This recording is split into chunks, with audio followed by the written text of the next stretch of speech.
nombreux partout dans le monde en train de nous suivre, en train de suivre votre émission Student, Afro Diaspora Student, une émission totalement scientifique, comme je l'ai dit, et aussi avec sa partie artistique aujourd'hui.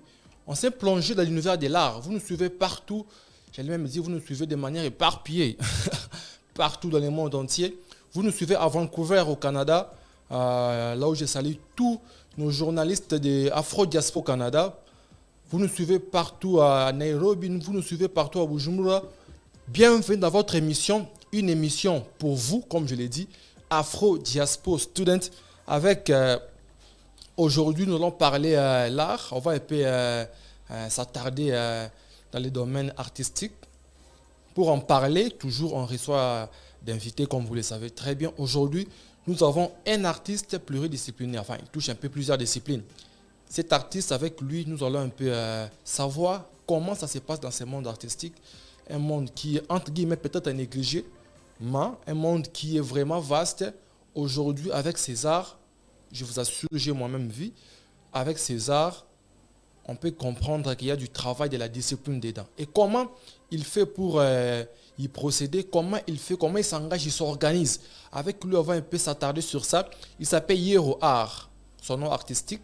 Yero Art, qui est artiste, comme je l'ai dit tantôt, pluridisciplinaire, que je dis bon après-midi dans les studios Afro Diaspora Media. Bon après-midi à toi aussi, Moïse. Merci beaucoup d'abord d'accepter notre invitation. Ah, c'est un plaisir, je crois que c'est un plaisir. Il fallait vraiment, une fois invité, il fallait que je vienne. Merci beaucoup. Merci à vous aussi, auditeurs, à vous, internautes. Vous qui nous suivez à la radio Afro Diaspora Media, vous qui nous suivez sur YouTube Afro Diaspora Media Télévision. Si vous n'êtes pas abonné, abonnez-vous déjà maintenant. Et faites ces petits clics bleus, ça nous encouragera toujours. Vous qui nous suivez sur l'application radio Afro Diaspora Media, vous qui nous suivez partout dans le monde, merci à vous aussi de votre fidèle audition. Vous êtes toujours là, toujours scotché, en train de nous suivre de partout, de toutes nos plateformes de réseaux sociaux. Abonnez-vous et restez là. On va parler d'abord, avant d'abord de parler de l'art, parlons d'abord de vous. On commence avec toi d'abord, un jeune. Comme tout parent aime qu'aujourd'hui, on prend les contextes de la République démocratique du Congo. On voit, pour gagner beaucoup, il y a la politique, il y a beaucoup plus les domaines des cravates vastes, mais vous avez préféré de suivre les chemins de l'art. Comment c'est devenu? C'est un choix fait par les parents ou comment ça vous est venu de suivre ce chemin? Bon, ce que je peux dire, moi déjà à la base, je ne voulais pas être artiste.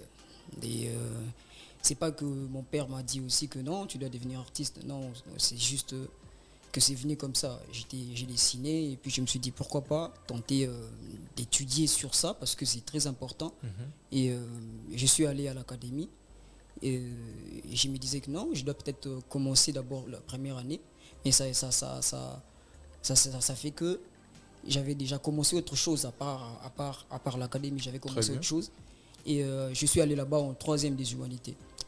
Comme il y a les humanités là-bas, j'ai fait session sculpture.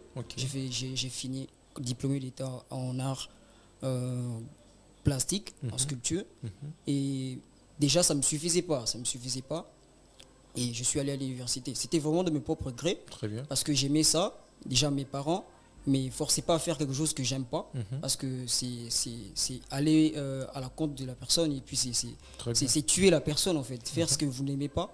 Et là, j'ai des conseils ça à tout le monde, aux parents, de vraiment suivre la voie de la personne, de l'enfant en fait. Il faut l'orienter par rapport à ce qu'il veut au lieu de l'imposer quelque chose. Très bien. Au début, vous avez dit que vous ne pensez pas faire ça. Donc, avant ça, il y avait d'abord un premier choix. C'est quoi les choix? Moi, à la base, je voulais devenir médecin. Médecin, ok. Oui. Et pourquoi du médecin à l'artiste? Bon, je vais dire vrai. Moi, devenir médecin, c'était quelque chose que j'aimais beaucoup parce qu'il y avait mon grand frère qui était aussi médecin. Donc je voyais comment est-ce qu'il regardait, il opérait, tout ça. Je voyais ses vidéos. Et puis après, il est venu une fois chez moi, il m'a dit, tu veux devenir médecin? J'ai dit oui, je veux devenir médecin. Il m'a dit, mais tu n'aimes pas lire, comment est-ce que tu vas devenir médecin? Alors voilà, ça m'avait déjà découragé parce que déjà, j'aimais pas trop lire avant. Et puis, j'ai dessiné bien, je me suis dit, pourquoi pas tenter? Donc, très bien. Pourquoi pas tenter et voir? Si ça ne marchait pas, peut-être que je vais à l'université, je vais aller à l'INIKIN ou autre chose. Voilà. Très bien. Donc l'art était juste un coup de chance. Voilà. Que j'essaye Bon. si ça ira. Non, c'était bon, oui, voilà, parce que j'avais ça en moi, mais je voulais pas aller vraiment devenir professionnel en fait. Voilà, j'avais ça en moi, mais c'était pas vraiment mon rêve en fait de devenir artiste. Tu sors d'une famille artistique. Il y a pas mal d'artistes dans la famille. Oui, on est à 3 ou 4. Et il y a mon arrière-grand-père, c'est lui qui a dessiné le drapeau du Zaïre. Très bien. Le nom c'est Condé Bila. Si vous regardez sur internet, vous allez voir Condé Bila. C'est un peintre, c'est lui qui a dessiné le drapeau du Zaïre. Donc parlons, on peut dire que c'est les sons qui t'est réclamé parce que votre voilà, grand-père, arrière-grand-père, oui, je crois, à part lui, il y a encore d'autres. Et vous aussi, vous avez suivi ces chemins. C'est un chemin des sons. On dit toujours que dans les talents, il faut toujours ajouter quelque chose. Et qu'est-ce que vous avez ajouté dans votre don déjà, du dessinateur? Voilà, ce qu'on dit, plus c'est les talents qui ne suffisent pas. Voilà. Quand on dit que le talent ne suffit pas, on fait référence au travail. Donc il faut beaucoup travailler. Les héros qui aujourd'hui, ce n'est pas les héros de 5 ans passés. Donc il fallait vraiment beaucoup travailler, apprendre des techniques. Et puis n'est pas seulement se limiter aux techniques, c'est documenter, comprendre ce qu'on fait en fait. C'est très important. Donc vous avez changé de nature, maintenant vous aimez lire. Ah oui, une fois dedans, un artiste, c'est pas seulement celui qui réalise des œuvres plastiques, tout ça. Non, il y a le concept philosophique. Pour comprendre tout ça, il faut vraiment étudier, il faut comprendre. Donc, je suis forcé de faire ça en fait. C'est pas que j'aime ça. Et en faisant ça, je commence à aimer. C'est comme ça, c'est l'habitude. Très bien, on a vu pas mal de vos tableaux et pas mal de tes réalisations, si je peux le dire ainsi. Ce qui nous a tiqué, nous, je me mets à la place des auditeurs, c'est ce que vous faisiez avec des fils. Ah, ok, les string art. Ok. D'où vous avez appris ça? C'est votre, parce que vous parlez du talent, c'est votre talent ou ça s'apprend aussi à l'Académie des Beaux-Arts? Non. Bon, je sais pas. Ça fait 2 ans que je suis plus étudiant à l'Académie des Beaux-Arts. Ok. Et je ne sais pas si ça s'apprend à l'Académie des Beaux-Arts jusque là. Parce que déjà, moi, je n'ai pas appris ça à l'Académie. Et j'ai pris des cours sur YouTube. J'avais des amis indiens qui m'ont aidé à comprendre la technique. Et puis, voilà. Et je me suis mis... Donc cette technique, vous l'avez appris chez les Indiens, si je peux le dire comme ça? J'ai un ami indien que j'ai parlé. Il me suivait, en fait, parce qu'il aimait bien comment est-ce que je travaille avec le crayon. Ok. Et après, j'ai regardé son compte, je me suis dit, mais il travaille les fils, comment est-ce qu'il fait? Alors, j'ai essayé de parler avec lui, on a commencé à parler, et puis je lui ai demandé de m'expliquer comment est-ce qu'il procédait en fait. Alors, il m'a expliqué. Et par après, j'ai fait quelques recherches aussi, parce que c'est ce qu'il m'expliquait, il fallait que je puisse vérifier, voir si c'était vraiment ça. Ok, si c'était vrai et tout. Ouais, alors je suis allé voir, j'ai pris quelques tutoriels, et puis voilà. Et je me suis mis à travailler. Juste sur Internet, vous avez appris un cours? Oui. Déjà, il y a beaucoup d'histoires sur Internet, les histoires artistiques en fait. Tu peux apprendre, tu peux être autodidacte. Mais il y a beaucoup d'autodidactes ici au Congo, au monde, qui ont juste appris sur Internet, sur YouTube. Ok, sans pour autant passer par l'académie. Oui. Maintenant, en comparant les deux, ce monde des artistes qui apprennent sur YouTube ou par la vie courante et d'autres qui passent d'abord par l'académie et mettent en pratique ce qu'ils ont appris par l'académie. Entre les deux, sur la performance, parce que peut-être dès là, vous savez qui est et qui n'est pas performant. Sur la performance entre les deux genres d'artistes, quel est cet artiste-là ou quel est ces artistes-là, on peut les dire comme ça, qui travaillent mieux, pour ne pas dire travaillent mieux, qui s'en sort un peu rapidement? Bon, les études dans l'art, c'est bien, c'est parce que tu vas comprendre des histoires, mais c'est pas que il faut seulement passer par l'Académie des Beaux-Arts pour être un bon. Donc aujourd'hui, dans l'art, il y a beaucoup d'autodidactes, il y a même des autodidactes qui sont plus célèbres que les gens qui ont étudié à l'Académie des Beaux-Arts. Donc le travail, il faut juste travailler en fait.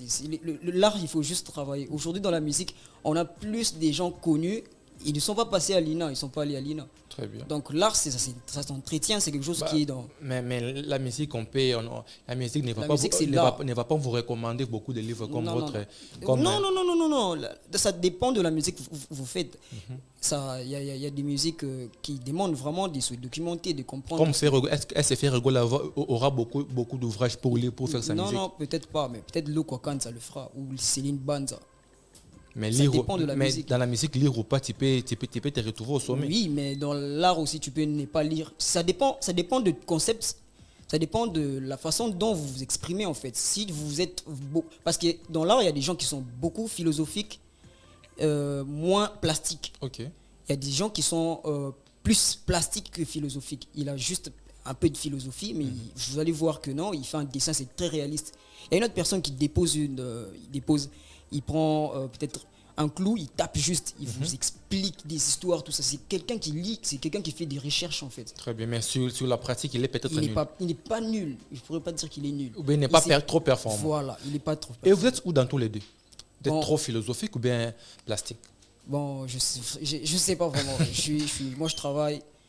Et voilà, donc je ne sais pas si je suis vraiment philosophique. Vous aussi, il y a toujours des introspections. Quand je me regarde, je me suis dit, non, dans ce monde de journalisme, je suis trop fort ici, un peu faible là-bas. Bon, vous aussi, vous par devez rapport à votre question, savoir. je peux peut-être te dire que je suis un peu plastique. Je ne suis pas trop philosophique. J'aime beaucoup la philosophie, mais j'aime bien réaliser ce que je fais proprement, très bien. Et je me dirais que je suis un peu plastique par rapport à ça. Et d'où tu tires tes inspirations? Parce qu'on a vu pas mal de dessins dollars. On l'a pas mal vu. Vous dessinez sur les faits sociaux aussi. Maintenant, d'où vous tirez ces inspirations? En tout cas, moi, je suis inspiré de la vie. Okay. Je suis inspiré de la vie parce que si je dis que je suis seulement inspiré de les faits sociaux, j'ai menti, mais je dirais que je suis inspiré de la vie, de tout ce qui se passe dans le monde. Je regarde, ça m'inspire. Et puis voilà, j'ai créé. À l'ère du numérique, aujourd'hui, nous savons tous que le numérique bat le plein. Nous s'adaptons à un autre monde. Le monde des réseaux sociaux, le monde de l'Internet. Il y a même les intelligences artificielles qui aussi mettent des pas. Maintenant, vous, avec les réseaux sociaux et vous, sans réseaux sociaux, vous voyez plus épanoui dans quel monde? Un monde aujourd'hui, parce que vous avez la facilité, avec le nombre d'abonnés que vous avez dans vos différentes pages, prendre votre œuvre, les poster et vous faire aussi des vues. Peut-être vendre aussi. Maintenant, vous, dans un monde sans réseaux sociaux, entre les deux mondes, où vous vous retrouvez plus? En tout cas, moi, je suis réseaux sociaux parce que vous savez, aujourd'hui, je peux faire une réalisation, le mettre sur les réseaux sociaux. Il y a une personne qui est peut-être au Canada qui me connaît. Peut-être pas, il ne m'a jamais vu, mais il peut me connaître sur les réseaux sociaux. Il peut voir ce que je fais, il peut me suivre du Canada ou bien du pôle Nord. Je ne sais pas s'il a de la connexion. Il peut me suivre, il peut me connaître, il peut passer une commande. Alors, je pense que les réseaux sociaux, ça contribue beaucoup par rapport à ça. Et ça vous désavantage à quoi? Déjà, voilà, si je peux dire des avantages, c'est par rapport à que je peux poster quelque chose, il y a quelqu'un qui les prend sans pouvoir le payer. Ok. C'est plus simple. L'art, c'est pas sécurisé par rapport à ça. Très bien. Toujours sur les réseaux sociaux, un de nos auditeurs, quand nous avons partagé la fiche, on a eu pas mal de questions, parce qu'elle doit être connue sur les réseaux sociaux. Et ce ne sont pas mes questions prévues, des questions de vos abonnés même, de nos auditeurs aussi, ceux qui nous suivent. Et j'aimerais aussi, comme ils ont demandé, vous poser ces questions. La première est, entre vous et MK Dima, qui peut être au trône de l'art plastique congolais? Vous parlez de trône.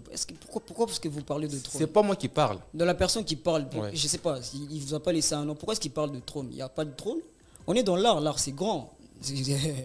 On peut dire, si je peux comprendre sa question, on peut dire la première place. Aujourd'hui, dans la musique, il y a ces défalés qui disent que non, moi je suis à la première place et tout. Non. On se dit juste qu'il y a la première page. Vous savez, il y a beaucoup de pages quand tu dis que quand vous parlez de la première page. Tu peux peut-être être au premier dans la première, dans la deuxième page, ou la deuxième, je sais pas, un truc comme ça. Donc l'art, il n'y a pas de trône, il n'y a pas de place. On le vit, on continue à travailler. Donc il n'y a pas un qui est plus que l'autre. Non. Tout le monde a son univers. Il a son univers, il a ses clients, il a sa manière de faire.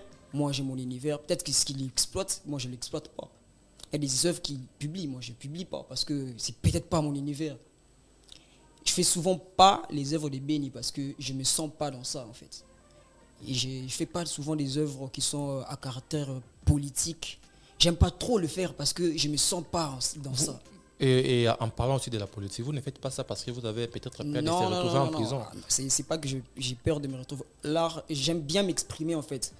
Alors, quand on s'exprime en tant qu'artiste, il faut vraiment s'enlever des limites. C'est très important. Ça va vous permettre de s'exprimer 100% sans avoir peur. Kangio, tu vois à l'intérieur, voilà, c'est comme ça, c'est le game. Très bien, merci beaucoup. Vous qui nous suivez en cours de diffusion, c'est Students, comme toujours. Nous avons réussi aujourd'hui Yero A, un artiste pluridisciplinaire. Avec lui, nous parlons d'abord de sa vie artistique, et comment ça évolue, et il nous a un peu de faire comprendre ce monde, un monde trop vaste. Vous nous rejoignez pour le moment, abonnez-vous, appuyez un peu cette petite pouce bleue et suivez-nous. Nous continuons notre émission. Maintenant, on prend l'ère du numérique. Okay. On reste toujours là parce qu'aujourd'hui, vendre, vous pouvez aussi vendre en ligne, vous pouvez aussi vendre dans des boutiques en ligne, booster vos publications, mais tout reste d'abord dans les contenus, ce que vous faites. Dans tout ce que vous faites, vous vous trouvez beaucoup plus où? Parce qu'on s'est dit que non, dans tout ce que je fais, je suis beaucoup plus à l'aise. Dans des tableaux, peut-être dans des fils, peut-être dans des ceci, peut-être dans des cela. Et vous êtes trop à l'aise dans quel, si je peux dire, dans quel tableau? Dans quelle discipline artistique? Ok, très bien. Déjà à la base, je suis sculpteur, alors je suis à l'aise dans la sculpture. Quand je prends de l'argile, n'importe quoi pour donner forme 3D comme un sculpteur, je suis à l'aise. Donc je suis plus à l'aise en sculpture qu'avec les autres disciplines. Et d'autres disciplines, c'est à part la... À part, donc déjà, j'ai travaillé, je suis sculpteur de base parce que j'ai fini en sculpture. Je suis peintre, je suis graphiste, je suis illustrateur, je suis dessinateur. Et ce que vous faites avec des fils, c'est quoi? Je pourrais dire que c'est le dessin, ça peut aussi être de la sculpture. C'est à la façon d'expliquer. Parce que déjà, le processus de travail, ça peut aussi... Parce qu'à la fin, ça donne un dessin, mais le processus de travail, on peut dire que c'est une sculpture. Très bien. Et comment vous vendez vos œuvres? Déjà, ça dépend. Souvent, quand tu postes, il y a quelqu'un qui est intéressé. Il peut commencer à t'écrire. Vous n'avez pas un siège où vous exposez vos œuvres? Donc, jusque-là, je suis en train de travailler sur un contrat, mais ce n'est pas encore fini. Ce n'est pas encore finalisé pour avoir un endroit et travailler et puis commencer à exposer. Et s'il faut s'associer à d'autres artistes qui déjà ont des maisons, je ne sais pas si ce sont des productions, mais ont déjà des maisons dans lesquelles ils postent... Oui, c'est par rapport à ça que je suis en train de dire. Donc, maintenant, là, je suis en plein négociation de contrat pour une galerie.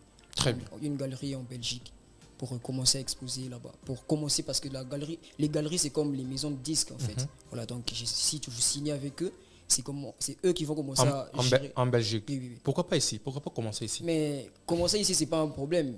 Il faut savoir que si vous êtes contacté en Allemagne, je ne suis pas contacté, pour dire vrai. Je n'ai jamais été contacté par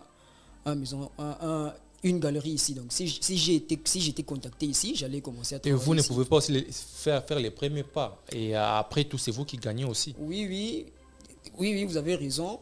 Mais j'ai été contacté par une galerie belge. Maintenant là, que faire? Parce que si vous signez avec eux, c'est comme je vous ai dit, c'est comme si vous travaillez ici, vous signez aussi à l'RTNC, ou bien à la radio RTNC. Donc c'est la concurrence. Donc vous n'allez pas signer le deux. Comprenez un peu ça très bien. Donc chez vous, si vous signez avec cette galerie-là, c'est fini. Oui. J'ai contrat peut-être 3 ans, 4 ans, c'est fini. Là, vous allez toujours vendre là-bas. Je vais vendre là-bas. Même pas sur les réseaux sociaux. Non, bon, si c'est une œuvre sponsorisée par la galerie, ils doivent passer par la galerie. Donc, si vous avez signé là-bas aujourd'hui, s'il faut que moi je vous contacte, je dois passer par là. Non, si vous contactez pour un portrait que je dois vous réaliser, oui, personnel. C'est pas un problème. En Europe, quelqu'un qui est en Europe qui a besoin de mon œuvre, il doit passer par la galerie. Donc, dans leur espace là-bas, ils doivent passer par là. Mais cela aussi ne va pas déranger si vous signez là, vous signez encore à Kinshasa comme c'est des espaces différents. Non. Si c'est une galerie, ça sera un problème.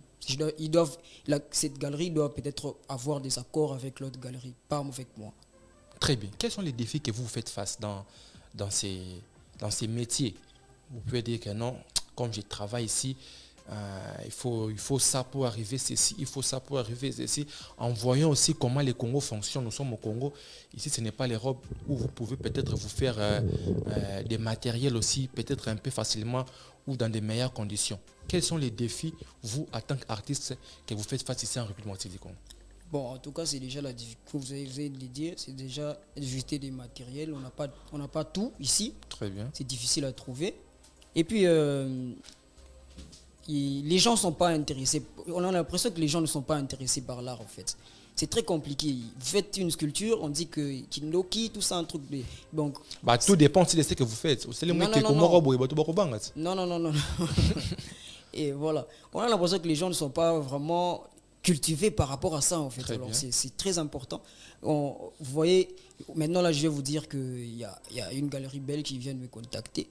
Mais j'ai travaillé ici pendant beaucoup d'années. Il n'y a pas de galerie qui te contacte. Voilà, vous voyez. Donc, apparemment, un homme blanc, il va trouver du potentiel quelque part là où vous êtes là pendant des années, on ne le trouve pas. Donc, c'est déjà ça le défaut, les défis que je peux dire. Donc, les gens ne sont pas cultivés par rapport à l'art, en fait. Et, donc, ils comprennent pas. Et ça vous désavantage du côté vente. Voilà, ça des avantages, ça donne des avantages par rapport à quoi? Par rapport à que il y a peu d'acheteurs, parce qu'il y a peu de gens qui sont intéressés par rapport à ça. Voilà. Très bien. Alors, c'est ce qui... Très bien. Et vous avez aussi des relations avec les ministères de culture et art, parce que vous travaillez, je peux dire peut-être c'est une branche de ces ministères. Vous avez des alliés, il y a des réunions, il y a aussi des contacts avec ces ministères parce que vous travaillez dans son secteur. Pour le moment, je dirais non. Non. Mais entre vous, artistes, il y a aussi des associations? Ou bien vous travaillez chacun de son côté? Pour le moment, je travaille seul parce que je me dis que je travaille sur moi-même. Et voilà. Mais il y a quand même des associations. Ça arrive, oui. Il y a des expositions en duo, il y a des expositions, peut-être il y a 4-5 personnes pour les expos. Il y a beaucoup des collectifs aussi. Mais moi, jusque-là, je travaille seul. Pourquoi vous êtes trop super? Non. Pourquoi est-ce que je suis super? Non, c'est juste que je travaille sur moi et voilà. Bien, vous pouvez dire que non, je ne suis pas encore au niveau pour me présenter aux gens. Non. C'est pas que je me dis que je suis juste pas prêt jusque-là pour travailler avec les gens. Qu'est-ce qui manque? C'est du côté artistique ou du côté personnel? C'est personnel. C'est juste non, que le mental n'est pas encore bien assuré pour se présenter devant les gens.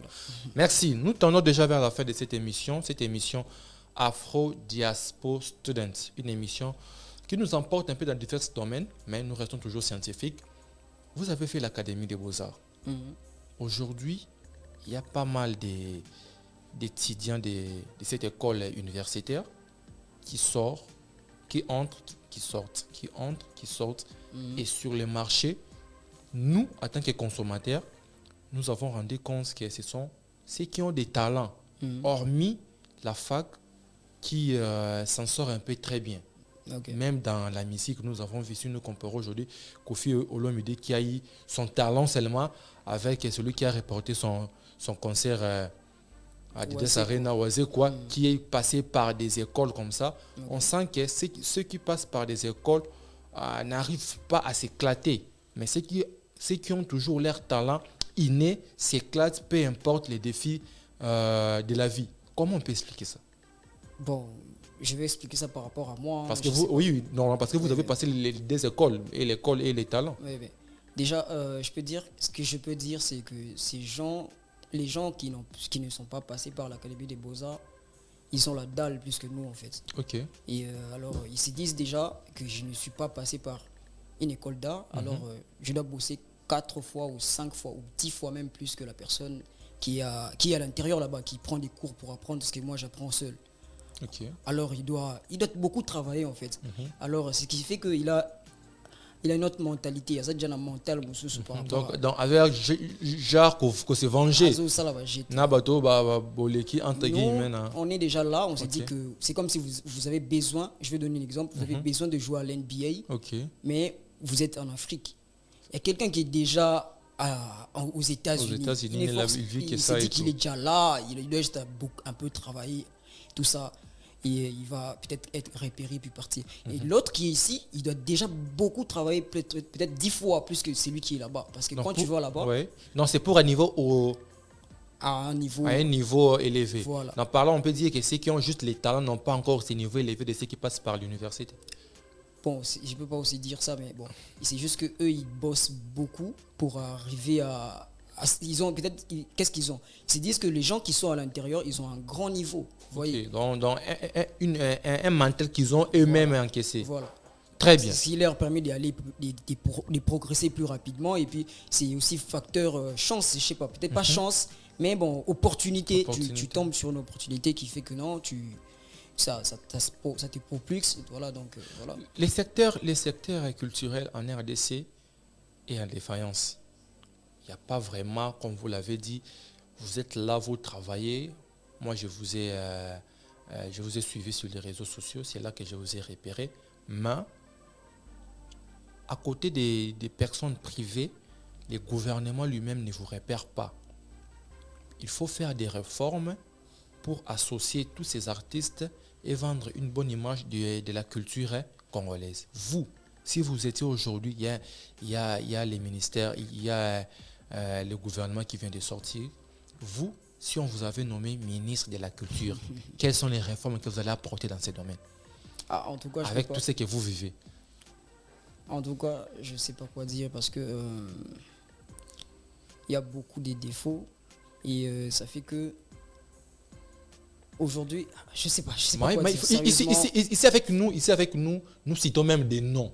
Ah non, bon. Oui, ici avec nous, nous sommes toujours libres. Le problème avec votre question, je ne sais pas comment répondre à ça en fait. Je sais pas, peut-être vous devez reformuler ça. D'accord, d'accord. J'arrange mes vers. Très bien. J'arrange un peu mes vers et je reformule ma question. Yero Art, ministre de la Culture, comment il va travailler?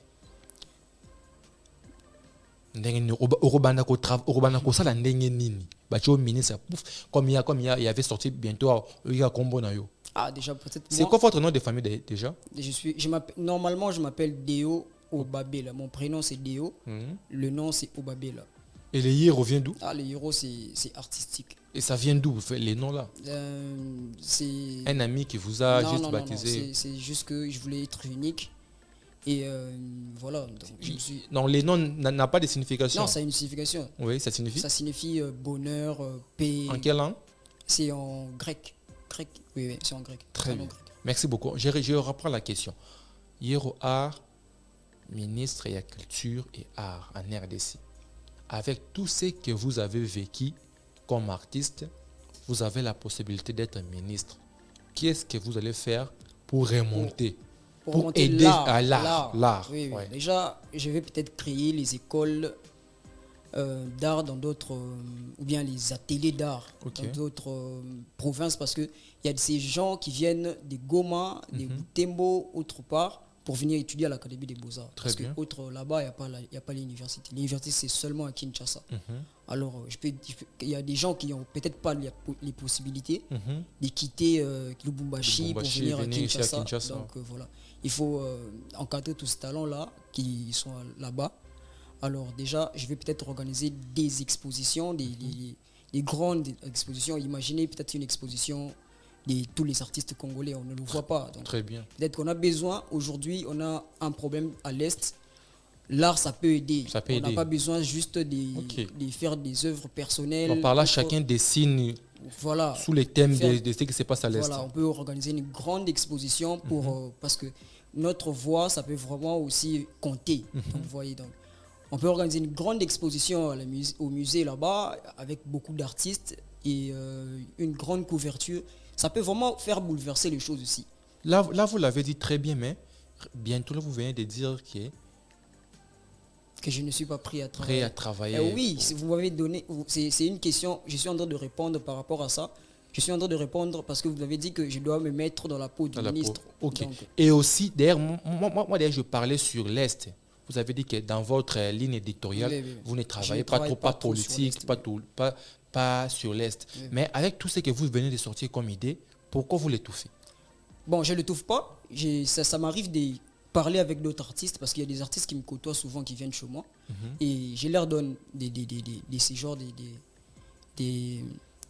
des thèmes à exploiter. Je crée juste pas, mais j'ai fait aussi créer les gens aussi. Je peux te donner un thème, je peux te donner des explications par rapport à ça.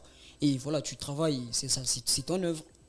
Et quand vous serez ministre, vous allez tout changer, vous allez maintenant travailler vous-même. Bon, déjà, je ne veux pas être ministre, tout ça, mais bon, ce qui est arrivé, voilà, peut-être que je vais organiser les choses par rapport à ça, parce que je vais organiser les choses par rapport à l'art comme ça, comme j'ai bien dit. Votre tableau coûte combien? Ou ça dépend de personnes? Ça dépend des personnes, ça dépend des négociations, tout ça. Ou bien ça dépend aussi de qui a commandé? Quand vous parlez du tableau, vous parlez des portraits réalisés. Oui, des portraits réalisés. Bon, voilà, ça dépend de grandeur, ça dépend de la technique. Les minimums peuvent coûter combien? Les minimums coûtent ça $50 seulement.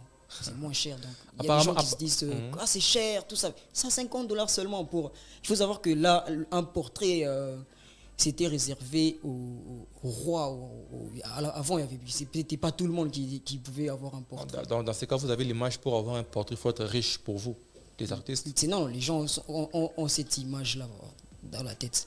Parce que ça, $50, c'est rien pour un portrait. Un portrait, c'est être immortalisé quelque part. Vous allez mourir, mais ces portraits-là, vous n'allez jamais mourir. Ça, c'est la tarification d'ici ou bien des... Non, seulement ici. Alors en Belgique, dans votre maison, c'est en Belgique, je ne vends pas les portraits. Je vends souvent les œuvres qui ont beaucoup de philosophie et tout ça.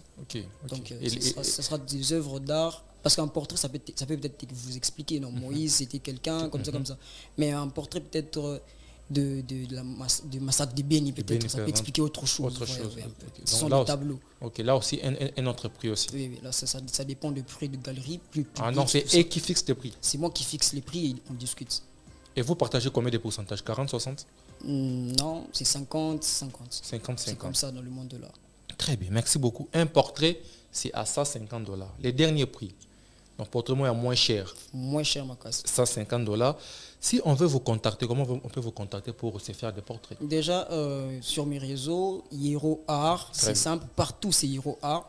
Et je peux aussi peut-être laisser mon numéro. Ça ne dérange pas. Mon numéro, c'est 090 14 64 598. 090 14 64 598. Très bien. Vous qui êtes au Canada, là je vois les DG Major Moguicho, vous aimez aussi des portraits. Vous pouvez aussi commander chez Hiro Art. Moi, je vous assure, des portraits de très, très, très bonne qualité. Très bonne qualité. Sur ces réseaux sociaux, Hiro Art, partout, Instagram, Facebook, partout, X, abonnez-vous. Si vous voulez aussi commander, même par là, je crois, vous répondez les gens sur les réseaux. Moi, vous m'avez répondu quand même. Donc, partez là-bas, écrivez-lui, commandez. Vous aurez toujours votre portrait. Et moi, je vous promets, je me mets en témoin, vous allez vraiment beaucoup aimer. Nous sommes vraiment à la fin de cette émission. On donne les derniers mots à Hiro Art. Et Baptiste Wazan Ramabangate, s'il y en a. En tout cas, big up à mon manager, Fabrice Makosi. Ouais, on reste ensemble. Exaucé Lemba, que je salue, mon pote qui est là. Très bien. Voilà. Big up à tous mes potes, à tous mes frères, tout ça. Vous n'avez pas beaucoup d'amis, hein? Ah ouais, non, j'ai des amis, mais j'ai dit à eux tous directement. Je ne peux pas commencer. Si je commence à citer ici, peut-être qu'on va finir l'émission. Est-ce que vous faites payer ça votre petite amie, je ne sais pas, fiancée ou femme aussi, les portraits? Ah non, j'ai pas cette vie-là. Oh non, non. Pour l'instant. Les auditeurs, on va terminer, s'il vous plaît. Ouvrez cette petite parenthèse. N'est pas cette vie-là, vous êtes artiste. Oui. Vous n'êtes pas encore fiancé. Non, je suis juste artiste. Oui. Oui. Vous n'êtes pas encore fiancé. Non, pas du tout. Pas encore aussi une petite amie. Pas du tout. Je me dis que j'ai pas besoin de ça pour l'instant parce que... Ça déconcentre. Non, c'est pas que ça déconcentre, mais j'ai pas besoin de ça. J'ai besoin de travailler juste. Et pour moi, l'art, c'est la vie, c'est voilà. Tout. Jusque là. Non, vous ne pouvez même pas vous marier comme Moïse Mbie, mais vous allez quand même progresser parce que c'est l'art. C'est pas que... Si je n'ai pas de petite amie ou... Ou fiancé quelque chose. C'est parce que jusque-là, je ne sens pas le besoin en fait. C'est très important. Vous avez besoin de quelque chose, vous cherchez à l'avoir. Jusque-là, je ne sens pas ce besoin-là. Je suis bien comme je suis. Très bien. Qui me manque. Très bien. L'un des jeunes célibataires que j'ai réussi hier au art. On finit l'émission avec beauté. Merci à vous. L'émission maintenant est là à votre disposition. Partagez les liens. Partagez vraiment au maximum. Merci à vous qui nous avez suivis sur la radio Afro Diaspora Média, vous qui nous avez suivis partout dans le monde en direct là-bas en Vancouver. Merci à vous qui nous suivez toujours, nos auditeurs vraiment fidèles. Là, je vois Sax Chibanda aux États-Unis, dans l'état de Portland. Merci vraiment à toutes et à tous, surtout Cédric Chikand à Johannesburg, en Afrique du Sud. Merci à vous aussi, les abonnés, même d'ailleurs au A de l'Afro Diaspora Média, nos merci internautes. À eux aussi, hein, merci à eux, j'avais oublié. Vraiment. Merci à eux, on est ensemble, la nation, on continue de travailler, voilà, c'est très important. Très bien, on se retrouve le jeudi prochain pour une nouvelle thématique et un nouveau invité. Quant à moi, je vous dis au revoir.